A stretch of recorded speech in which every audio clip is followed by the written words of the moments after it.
Once upon a time, God decided to have a special relationship with a particular group of people.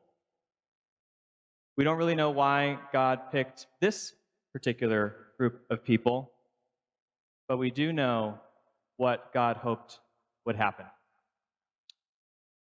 It all kind of began with a man named Abram. God said to Abram, "Get up and go from your country and from your father's household to the land that I will show you, and I will bless you." Abram did this. He left everything he knew and set out, not knowing what was next. His family would go on to turn into a nation worth of people who still maintained this special relationship with God.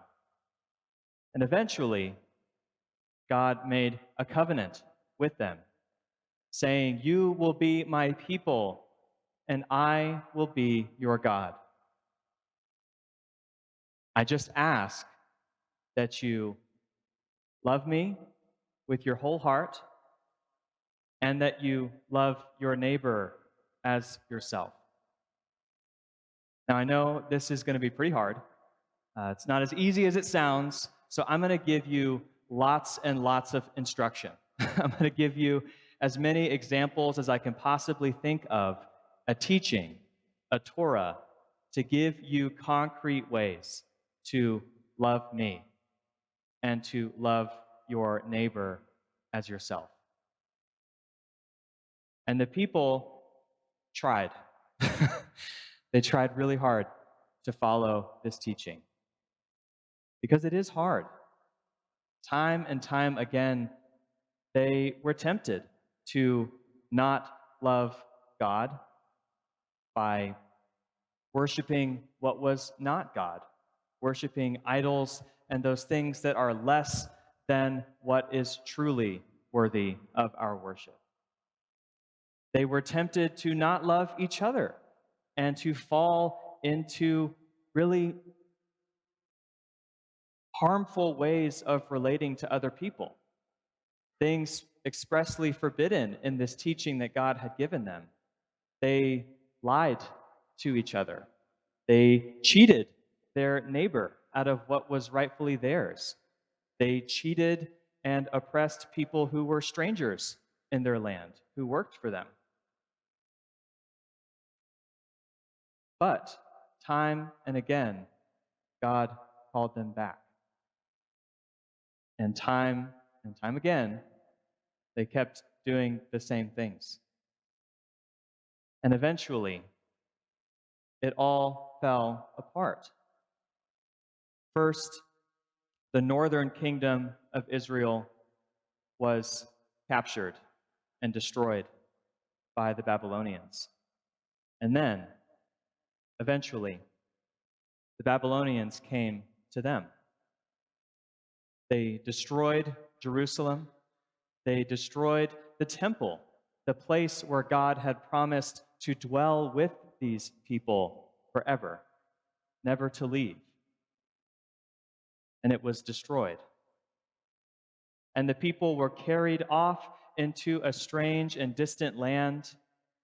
And in that strange and distant land, they sat by the water and they wept and wondered what had gone wrong, what had happened, what happens next, how do we go from here?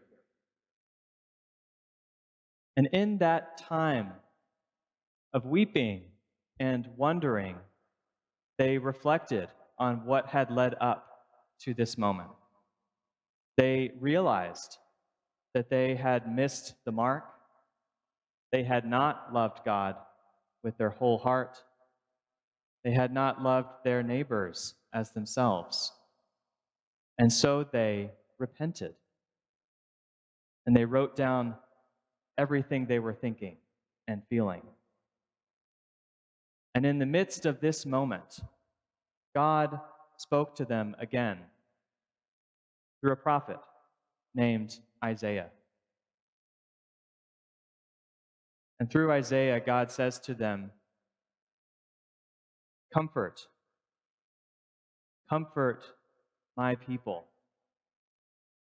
I will bring you back. Your time in this place is over." And there was kind of a twist.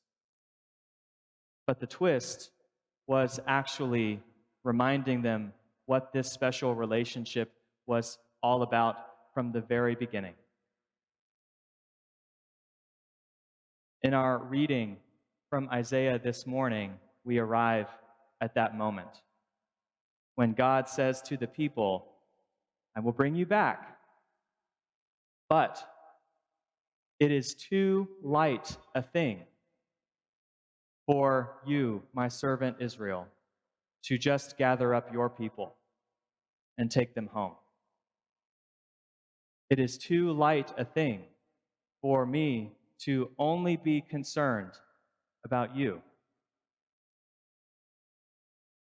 For in the beginning of this relationship, I said to your ancestor, Abraham, 'Get up and go from your country, from your father's house, to the land that I will show you, and I will bless you, and you will be a blessing. And in you, all the families of the earth will be blessed.'" God says to them, this whole relationship from the beginning was not just about us, but how I would bless the world through you. Everyone, all people.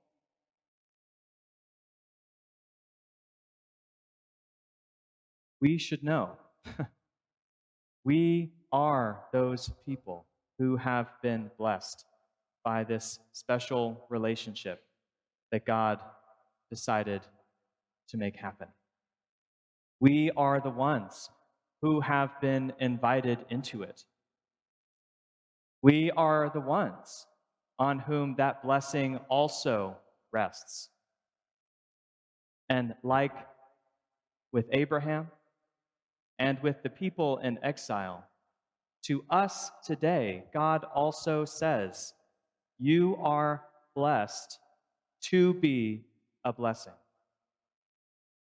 You are blessed so that I can love others through you.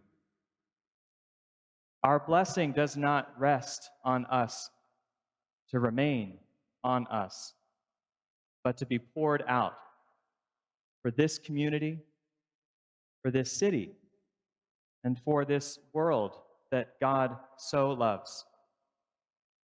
The world that God hopes to love through us.